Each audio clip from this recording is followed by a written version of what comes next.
Enter the DCS356 by DeWalt. Is this the best multi-tool that you can get, or does the Milwaukee have what it takes to be better than it? So of course we're going to compare it with the Milwaukee. I own the Milwaukee, I'm looking at it actually. And we're going to go kind of back and forth comparing the two throughout this entire video. But as far as tool reviews are concerned, we're going to start with a very basic formula. We're going to do the good, the bad, then the ugly, and then we're going to conclude. So let's start with the good. The good, we're going to start from back here. The 20 volt max platform by DeWalt has a lot of battery options. You also have the 60 volt stuff that is compatible with this tool.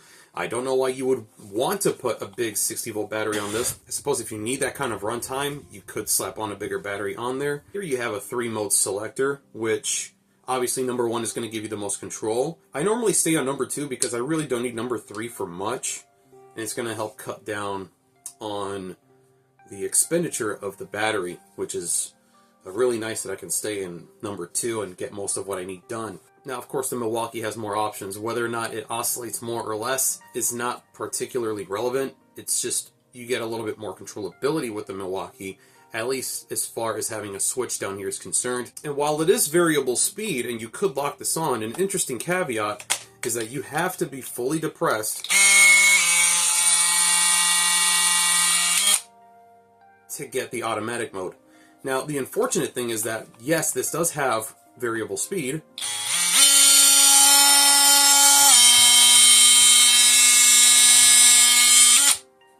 you have to fully depress the trigger to get the locking switch. It kind of goes back to what we were talking about with controllability, unless you just really prefer a variable speed trigger.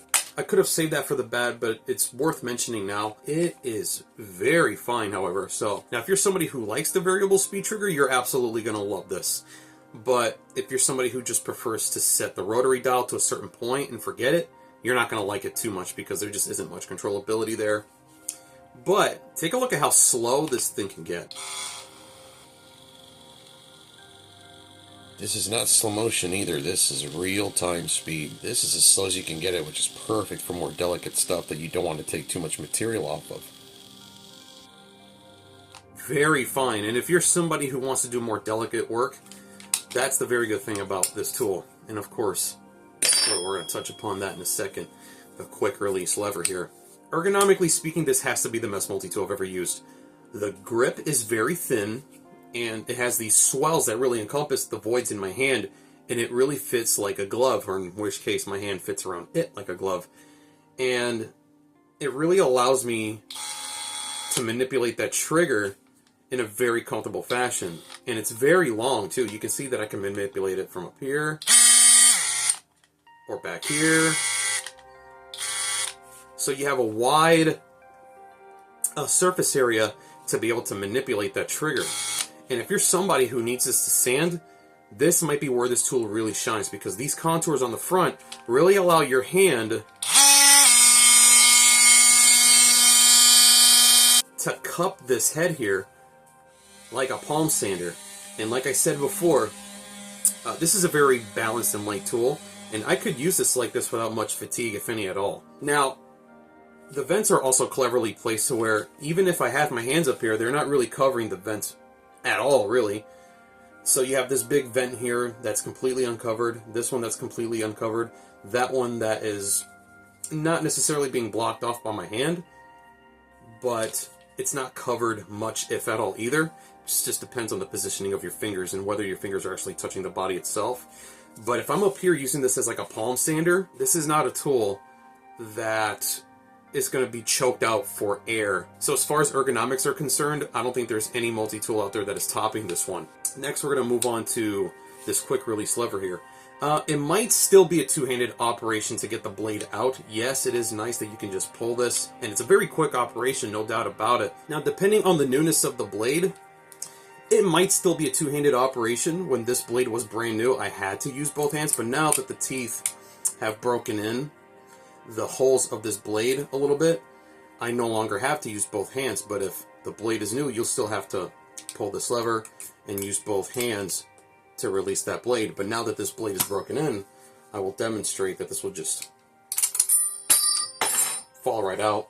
You can put a new attachment on there at that point forward. One thing that I like to do when I'm inserting another attachment is when I have this thing inserted, I like to pull forward when I'm dropping it down. You see it right there. It was caught on an edge, and I wiggled it around, and as I'm pulling it forward, the pegs are just gonna fall right through the holes of the attachment, and at that point you know that your attachment is secure.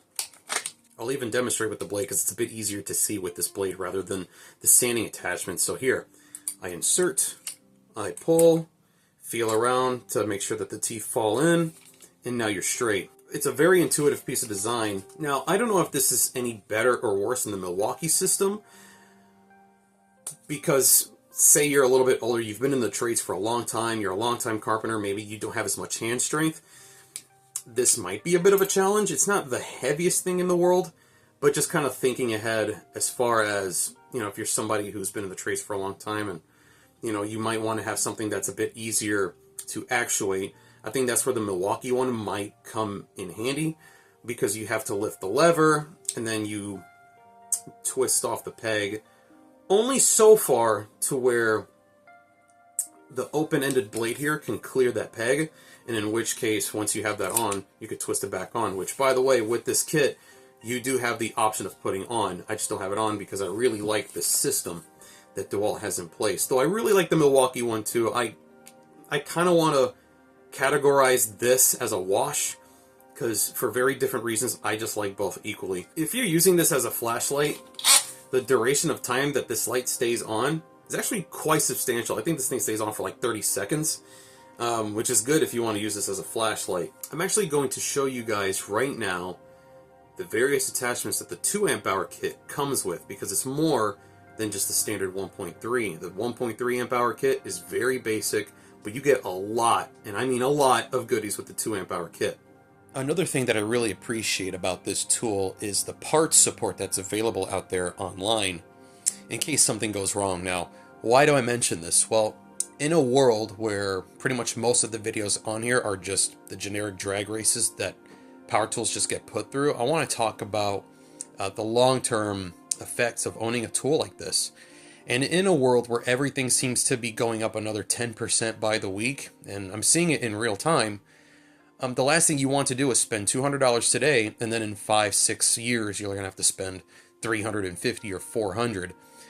Now, if something were to go bad, you can open this tool up and just replace a part for far less money than just buying a new tool. At the very least, DeWalt has the support on hand should something go wrong outside of warranty.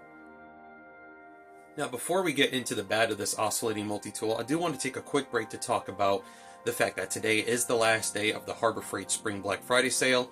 Spoiler alert, I am ITC, so I got all of my stuff done within the first few days of the sale, minus a couple of things that came back in stock outside of that period. But I've got everything that I want and need from that sale, and starting tomorrow, we're going to talk about what we picked up and skipped on. It'll be a nice discussion then, and I'm looking forward to hearing what you guys picked and skipped out on. Subscribe and stick around if you're excited for that. Now the bad. I feel like it's worth mentioning despite this being somewhat nitpicky, but hear me out. I feel as though that you could have had a little bit more gradual of adjustability with the oscillation speed.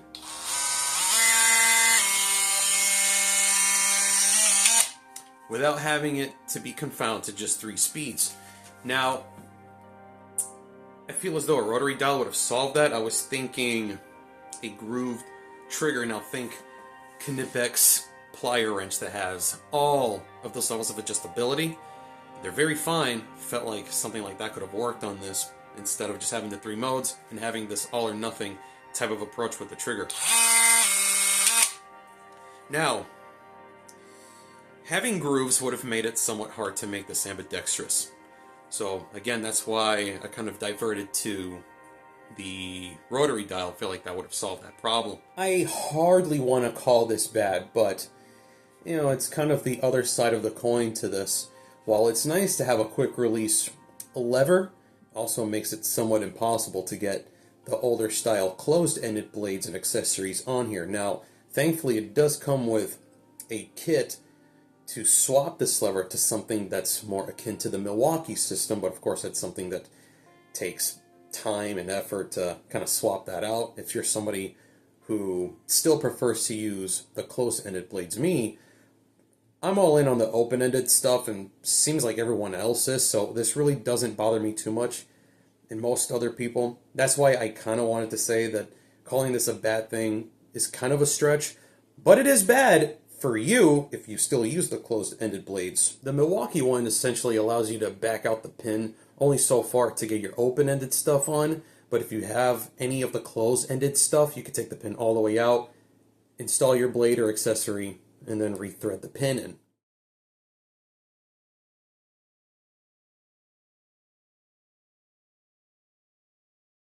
Now, this third category, I don't guarantee ever to appear in a video. It only appears when it applies to a tool that really has glaring things worth talking about. Now, does this tool have any ugly worth discussing?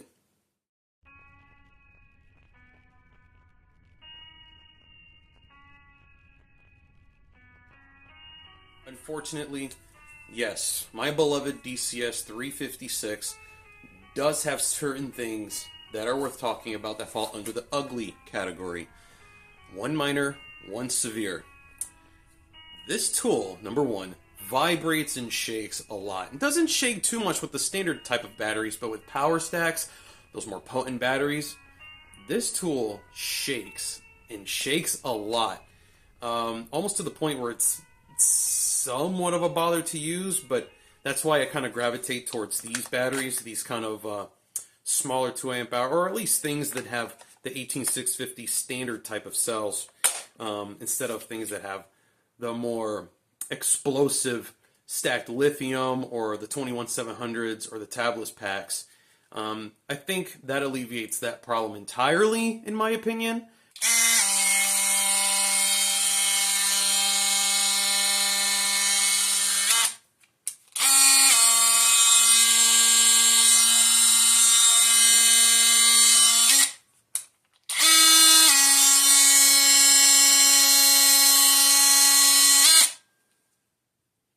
Number two, and I feel like this mostly pertains to power stacks, particularly, but the power stack might be just a little too explosive for this multi-tool, because when I pull the trigger like that on a power stack, it kind of has the tendency to cut off right away. And of course, like I said with the power stacks, they really make this tool shake, and I feel as though that's something that contributes a lot to the issue. Like when I pull the trigger, it immediately cuts out. With me pulling the trigger, I have to let the trigger off and then pull it back to restart it. Also, I've had it happen when doing a slightly more prolonged cut, like if I just have this thing on speed 2. Going through a cut, whether it's a plunge or otherwise, in a string of like 15 to 20 seconds. I've only had it happen once. The rest of the times it's just immediately upon pressing the trigger that it cuts off. But I've had this thing cut off then and there as well. But again, it's only happened once. This really only happens as soon as I pull the trigger. But as you can see, it's not really doing it now. I find, once again, that these batteries are just a bit healthier for this multi-tool as opposed to just having something of the power stacks, whether it's the 1.7, the 3.5, or the 5 amp hour power stacks. And you guys saw I'm using the 1.7 amp hour power stack primarily with this multi-tool, at least as far as power stack batteries are concerned. Again, I mostly use this with this tool because it pretty much alleviates a lot of the issues that are in the ugly category. Now, even with these normal batteries, that issue still persists, though you're not going to have as frequent of an issue regarding cutoff and shutoff with these more normal batteries. It really only happens with the power stacks, and I haven't warrantied this thing yet, kind of in hopes that over time it'll break in and do that less and less, but doesn't seem to be the case. I think I'm going to warranty this guy very soon, because I do like this multi-tool and I want it to work. So in summary, this is a solid multi-tool, and I'm a very big fan of it. The design of it is solid. I love the things that DeWalt had implemented on here to make it just a bit different than the rest, giving it its quality of life implementations and improvements over others. But again, hard to ignore the issues that I've had. I'm not saying that you're going to experience these issues yourself, nor am I saying that they're widespread.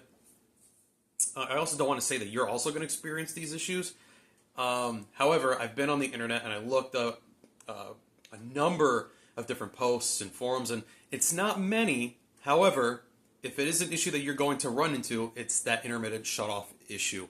Again, I'm not saying that on a widespread level that these are prone to doing that. I'm just saying that if it is an issue that you're going to experience, it's more than likely this one. This thing is amazing. And notice that I didn't really talk about power and performance too much. That is a horse that is beyond beaten to death. And my tool reviews are not going to be much about power and performance because that's kind of a played out series of subjects. I want to take my tool reviews and implement a more pragmatic approach to them. This versus the Milwaukee up in a drag race to see if it could cut through 2 by 2/10 of a second faster, or a series of nails in a half a second faster, because that kind of stuff starts to matter less and less and less. It gets to a point now where these tools are plenty capable, and it's a bit more important to talk about the return on investment that you're going to be getting from these very otherwise expensive high-end tools. It's been Husker.